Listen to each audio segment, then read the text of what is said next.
الحمد لله رب العالمين وأصلي وأسلم على خاتم الأنبياء والمرسلين نبينا محمد وعلى آله وصحبه والتابعين ومن تبعهم بإحسان إلى يوم الدين اللهم صل على محمد وعلى آل محمد كما صليت على إبراهيم وعلى آل إبراهيم إنك حميد مجيد وبارك على محمد وعلى آل محمد كما باركت على إبراهيم وعلى آل إبراهيم إنك حميد مجيد. Dukkan dangin yabo da godiya su tabbata ga Allah tabaraka wa ta'ala. Muna neman taimakon Allah, muna neman agajin Allah, muna neman Allah ya kare mu daga laifuffukan mu da munanan zunubai. Jama'a, duk wanda Allah ya shiryar da shi ba wanda zai batar da shi, haka duk wanda Allah ya batar da shi ba za ka taba samun wani wanda zai shiryar da shi ba. Ina shaidawa babu abun bautawa da dacewa da cancanta sai Allah shi kadai tabaraka wa ta'ala, kuma annabi Muhammadu bawansa ne kuma manzansa ne. Bayan haka mafi kyawun zance shine littafin Allah, mafi kyawun shiriya ita ce shiriyar manzon Allah, mafi munin al'amura da aka kirkire su sune sababbi wanda aka kawo su babu su a shari'a, kuma dukkan wata bid'a bata ce, dukkan wata bata tana cikin wuta. Bayan haka ya ku yan uwana musulmi na wannan gari na Kumo Akko local government, ku sani cewa kulawar da musulunci yayi wa masallaci, kulawa da addinin musulunci yayi wa masallaci wani abu ne da muhimmancinsa baya ɓuya. Addinin musulunci addini ne da ya lura da wurin sallah da wurin ibada, kuma duk inda musulmi yake yana mayar da hankali akan samar da masallaci da wurin da zai bauta wa Allah, saboda masallaci shine ruhin gari gaba daya. Duk gari da ba masallaci ba gari bane, mataccen gari ne. Masallaci shine gidan al'umma gaba daya. Masallaci shine wajen babban taro da ake haduwa tare da ƙaunar juna. Ya ishe mu falala na gane masallaci yana da daraja da Allah ya ce abu na farko da aka fara ɗorawa a bayan ƙasa shine masallaci da yake Makka. Inna awwala baitin wudi'a lin-nasi lallazi bi Bakkata. Abu na farko da mala'iku suka fara ginawa a duniya, aka fara sa foundation din shine masallacin harami na Makka. To kaga wannan ya nuna cewa ashe mutane ya kamata su fara samar da masallacin da za su yi sallah a unguwanninsu, a filayensu, a fegunansu, sama da samar da ma gidajensu. Dan abu na farko da aka fara yi kenan. So abu na farko da manzon Allah sallallahu alaihi wasallama shi ma da ya fara yi a rayuwarsa da ya zo bayan ya tarar da masallacin Makka, da ya koma Madina ya tsaya a Quba, masallaci ya fara ginawa. Bai fara yin komai ba sai masallaci a Quba. Duka kwanansa 4 a Quba. Amma wallahi bai yadda ya zauna ba masallaci ba. Wannan yake nuna musulmi bai zai taɓa rayuwa ba masallaci ba. Dole ne a samar da wurin ibada, wurin sallah. Matukar musulmi suna raye, suna la ilaha illallah, to sai an samar da masallaci. Haka Allah ya sanya wannan masallaci mai albarka. Bayan annabi ya gina shi, ya ce duk wanda daga baya ya yi alwala daga gidansa ya je masallacin Quba, Allah zai ba shi ladan umra.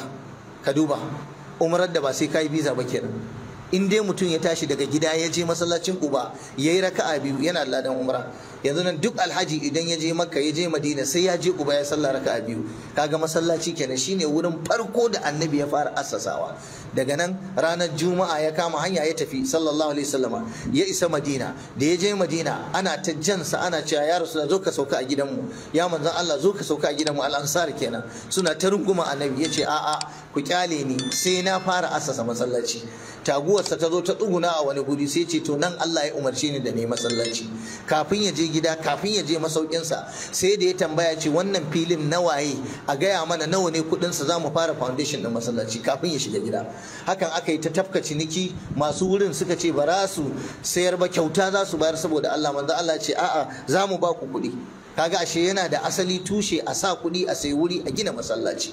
Da haka sai da annabi ya samar da masallaci tukunna garanti, sannan ma ya nemi idda zai zauna. Ashe wannan yana nuna mana masallaci yana da muhimmanci a rayuwarmu. Daga cikin aikin masallaci ya koyan uwa shine ilmantar da mutane.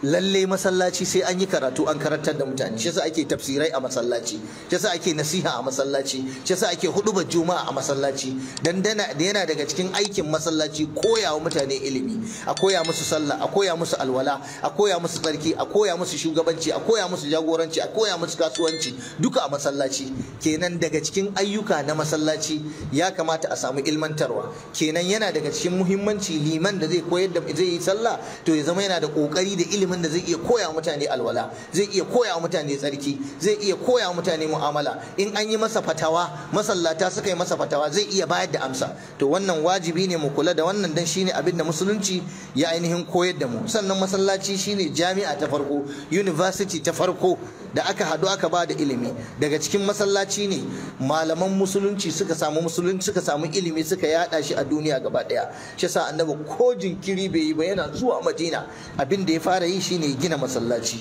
sallallahu alaihi wa sallama. Aka yi ta gina masallatai bayan rayuwar manzon Allah da rayuwar manzon Allah sallallahu alaihi wasallam har zuwa yau.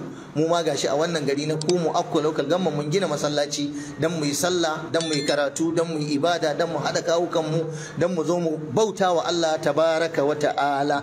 Kuma daga cikin masallaci ake samar da halaqatul ilmi, halka ta karantarwa, halka ta yara, halka ta dattawa, halka ta matan aure, halka ta mutanen anguwa, a zo a rinka ilmantar da mutane.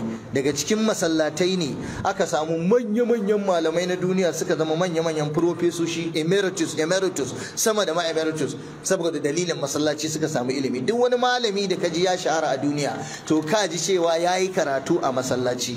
Jama'a, ana amfani da masallaci wajen zikiri da ambaton Allah. Mutum kawai yayi alwala ya zo ya zauna ya ta ambaton Allah.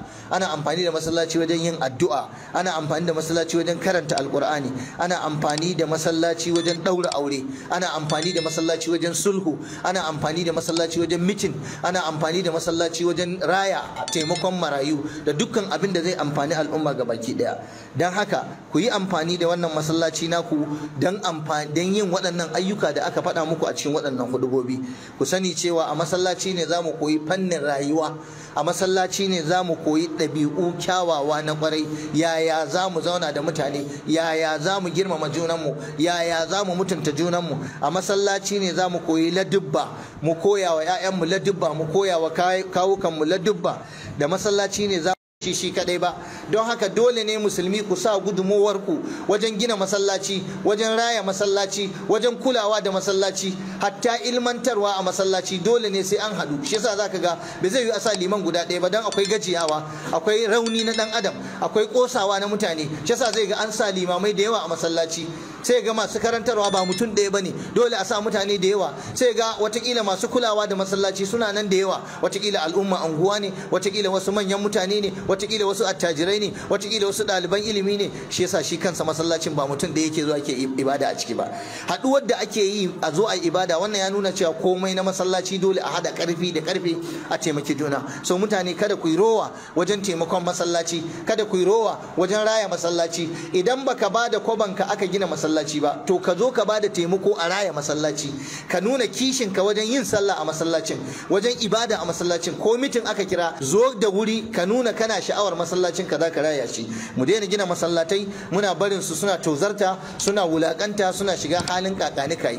Da yawa yau a kasar Hausa ana da kishin a gina masallaci, ai ta murna ana gina masallaci, amma babban abin da yake kashe masallatanmu su ne abubuwa kamar haka: rashin maintenance, rashin kulawa, rashin tsafta. A kashe miliyoyin kuɗi a masallaci, amma shekara ɗaya mutanen unguwa ko mutanen gari sai su kashe shi.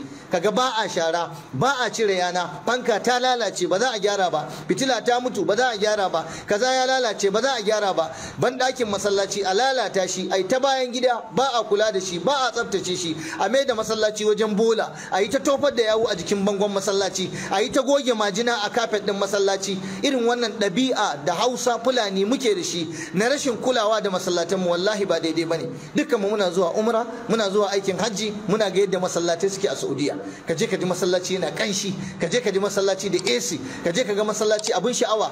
Amma yau masallatanmu, akwai masallacin da idan ka zo kai sallah a cikinsa wallahi sai ka karkaɗe rigarka saboda bala'in kura da datti.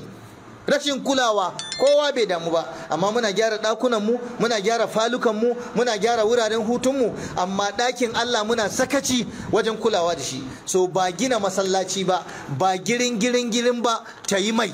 Shin za a samu masallacin nan bayan shekara biyu kamar haka? An kula da shi, an tsaftace shi, an kula da gudanar da shi. Haka waɗanda aka ɗora wa hakkin gudanar da masallaci, sallah, liman da malami da zai karantarwa, shin kun sauke nauyinku na kulawa da masallaci, ko ku an lalata masallaci a zo sallah a tarar da liman baya nan, ko a zo sallah a tarar da ainihin wato ko na'ibi babu kowa a ciki. Wannan yana daga cikin hanyoyin kashe masallaci. Da haka dole ne da ladan da liman da malami da suke karantarwa waɗannan su kula da haƙƙinsu. Daman ɓangare biyu ne kula da masallaci. Akwai mutanen unguwa gama gari waɗanda suke sallah da za su kula da abin da ya shafi harkar kashe kuɗi, tsaftace masallaci, gadi a masallaci, kula da kayan masallaci da ainihin wato gyara idan abu ya lalace a masallaci. Wannan ɓangare daban. Akwai kuma harkar ilmantarwa da karantarwa wanda ita ma tana da wahala, ba ƙaramin wahala ba. Kaga sallah biyar ɗin nan ba ƙaramin aiki bane ba. Kaga kula da ainihin kiran sallah ba ƙaramin aiki bane. Kaga saka darasi a masallaci a koyar ba karamin aiki bane. To waɗannan duka wallahi akwai nauyi akan ku rike amanar da Allah ya baku, da limamai da malamai da za su karanta a wannan masallaci. Ku rike amanar Allah, ku yi abin da ya kamata ku yi. Sannan kuma waɗanda za su ci gaba da kulawa da taransu da kwabansu ya kamata su ma su kula. Sannan kuskure ne a rinka barin nauyin kulawa da masallaci ga liman. Idan gulab ya bata ya lalace sai a ce liman gulab fa ya lalace. Idan masallaci babu mai sai a ce liman ba fa mai. Komai shi liman. A'a, ku kyale liman da sallah, ku kyale liman da ilmantarwa, ko kuma ku je ku nemi kuɗin da za ku kula da masallacin ku. Wannan shine ake a zamanance.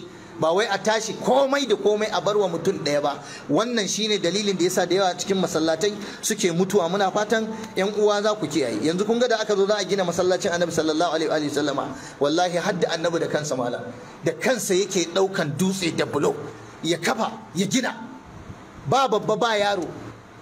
Sahabbai suka ruwaito suka ce, Abi Sa'id yake cewa lokacin da ake gina masallacin Annabi sallallahu alaihi wasallama muna daukan tubali bulo muke jerawa, Annabi yana ginawa alaihi salatu wassalam. Amma Ammar bin Yasir shi da yazo saboda kishin musulunci bulo biyu yake dauka. Kowane sahabi yana daukan daya, shi Ammar bin Yasir guda biyu yake dauka.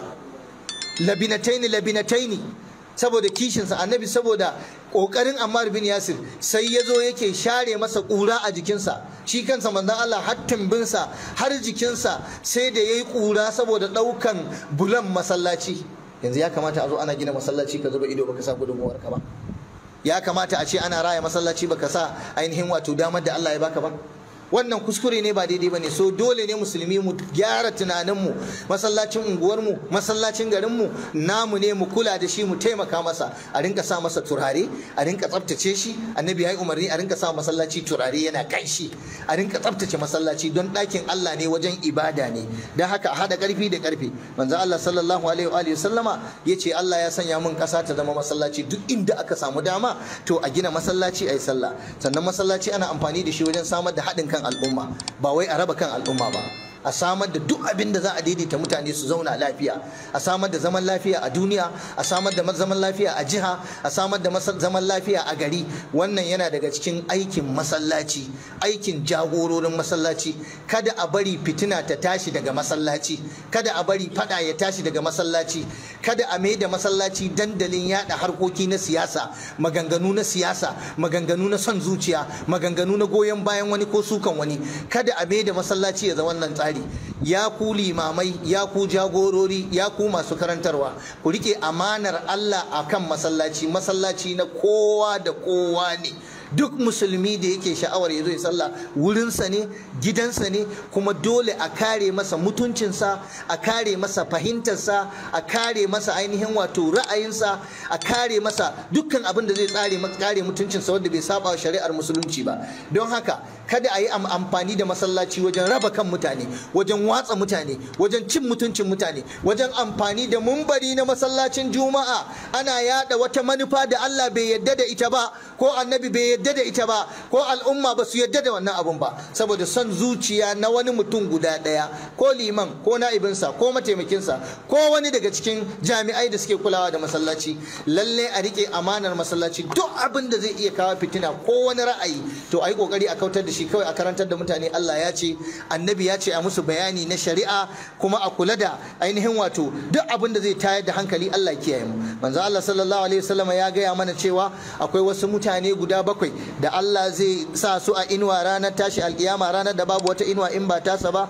Yace daga cikin su akwai mutumin da zuciyarsa a rataye take a masallaci, Imamu Malik yace wa rajulun qalbuhu mu'allaqun bil masajid idza kharaja minhu hatta ya'uda ilayhi. Ana nufin mutumin da in ya fita a masallaci to zuciyarsa tana rataye, ji yake sai ya sake dawowa, baya da kwanciyar hankali sai ya ganshi a masallaci. A kira shi da asuba ya zo, a kira shi da azhar ya zo, a kira shi da la'asar ya dawo, a kira shi da magariba ya dawo, a kira shi da isha'i ya dawo, baya gajiya da zuwa masallaci. Wannan yana cikin abubuwa masu muhimmanci kwarai da gaske. Da haka mu raya masallacin mu da addini. Kuma jama'a yanzu an waye a addinance jama'a. An samu wayewa a da'awa, an samu wayewa a karantarwa. Al'ummar musulmi ba abin da muke bukata illa mu haɗa kanmu mu zauna lafiya da juna. Gaba, ƙiyayya, bangaranci, nuna ni wane ne ba ruwana da wane, mu sai su wane an daina wannan. Yanzu dukkanmu muna zuwa aikin hajji da umra, muna gani duk sallah ɗaya muke, limami ɗaya muke bi. Da haka mu daina samar da sabani, mu tsayu akan gaskiya guda ɗaya, mu daina bibiyan son zuciya da son ra'ayi da zai kawo mana sabani da rashin jituwa a tsakaninmu. Fatan mu yan uwana musulmi, Allah ya ƙara mana son Allah, ya ƙara mana son manzon Allah sallallahu alaihi wa sallama, kuma ya bamu ikon kulawa da masallatanmu. Mu gina masallatai a inda duk babu masallatai. Kuma ina muku albishir, manzon Allah yana cewa man bana lillahi masjidan, duk wanda ya gina wa Allah, kaji wanda ya gina wa Allah, ashe masallaci na Allah ne. Wa annal masajida lillah fala tad'u ma Allahi ahada. Duk wanda ya sa kwabansa wajen gina masallaci, ko shi kadai ya gina ko ya bada taimako wajen gina masallaci, to bana Allahu lahu baitan fil janna. Allah sai ya gina masa gida, katafaren bene a gidan aljanna. Kaga ashe akwai hanyar da zaka samu rahamar Allah cikin sauki. Idan qiyamul lailin ka bai baka aljanna ba, idan kudin ka da wasu baka aljanna ba, idan karatun ka bai baka aljanna ba, idan ka daure ka gina wa Allah masallaci ko daya ko biyu ko uku, ka jajjefa ka gina wallahi kana kwance sai dai ka ji ana cewa shiga aljanna saboda ka gina wa Allah masallaci. Amma yau me yasa muke yi wa rowa wa Allah wajen gina masallaci? A yi shekaru ana neman taimako a gina masallaci, abu ya gagara. Ba inda ake bara da roƙo irin gina masallaci. Yau mutane sun manta da wannan hadisin ne, man bana lillahi masjidan, wanda ya gina wa Allah masallaci, ya gina wa Allah masallaci, Allah zai gina masa gida a gidan aljanna. Al'ummar musulmi sun manta ne da wannan hadisin. Wallahi shaitan ne, ash-shaytanu ya'idukumul faqra wa ya'murukum bil fahsha. Shaitan ne yake muku tsoratar da ku talauci. In za ku bada taimako sai ku ga talauci ya tinkare ku, sai ku ga ba za ku iya bayarwa ba saboda Allah za a yi wa aiki. Amma wallahi ba wanda yake da riba irin wanda ya cire kwabansa yasa aka gina masallaci ko aka kula da masallaci. To ku kula da wannan dan mu samu makotaka da manzon Allah sallallahu alaihi wa alihi wa sallama. Kuma muna kira ga ladanai da limamai da masu huduba da masu karantarwa da masu wa'azi da masu yin sallah da masu gudanarwa da waɗanda suke shugabanni a anguwa da shugabanni a gari, dukkan mu haɗu gaba ɗaya mu raya wannan masallaci, mu kula da wannan masallaci. Fa kullukum ra'in wa kullukum mas'ulun an ra'iyatihi. Dukkan ku mai kiwo, masu kiwo ne, kuma kowanne mai kiwo sai Allah ya tambaye shi. Da haka amanar Allah ta sauka gare ku mutanen wannan unguwa, mutanen wannan gari. Ga masallaci nan Allah ya kaddara an same shi, saura kuma ku ci gaba da rike shi, ku ci gaba da karantarwa, ku ci gaba da ilmantarwa, ku ci gaba da kula da shi, ku ci gaba da kaza. Wanda ya cire kudinsa ya sa aka yi wannan ginin, ko ya sai fanka ko ya sai lasfika, aljanna yake nema. Wanda ya cire kudinsa aka sai kafet din nan, aljanna yake nema. Yanzu kai baka neman aljanna wajen ka kula da masallaci? Allahumma a'id al-islam wal muslimin wa adil ash-shirka wal mushrikin wa dammir a'da' ad-din wansur ibadaka al-muwahhidin wa ahmi hawzat ad-din ya rabbal alamin. Wa qumu ila salatikum yarhamukumullah.